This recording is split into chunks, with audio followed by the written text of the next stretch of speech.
अस्सलाम वालेकुम व्यूअर्स, उम्मीद करती हूँ कि आप सब खैरियत से होंगे।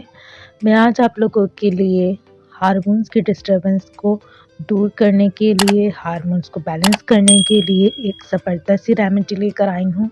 उम्मीद करती हूँ कि मेरी बाकी रेमेडीज़ की तरह ये रेमेडी भी आप लोगों को पसंद आएगी।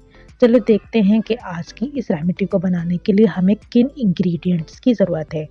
आज की रेमेडी को बनाने के लिए हमें चाहिए करेले के बीज, नंबर 2 मेथी दाना और नंबर 3 जामुन की गुठलियाँ। आपने करेला लेना है 1 अदद और उसके अंदर जितने भी बीज होंगे आपने उसको धूप के अंदर सुखा लेना है। और इसी तरह आपने जामुन की गुठलियाँ लेकर 10 ग्राम जामुन की गुठलियाँ लेना है और उनको भी धूप में सुखा लेना है। जब ये दोनों सूख जाएँ तो इनको, और मेथी दाना ले लीजिए आप 10 ग्राम ही। इन तीनों चीज़ों को पीस कर पाउडर बना लीजिए और इस पाउडर को आपने रोज़ाना कहवे बनाकर उसके अंदर शामिल करना है। कहवे के अंदर डालकर पीना है आपने। इससे हार्मोन्स की डिस्टर्बेंस दूर हो जाएगी और वो बैलेंस हो जाएंगे।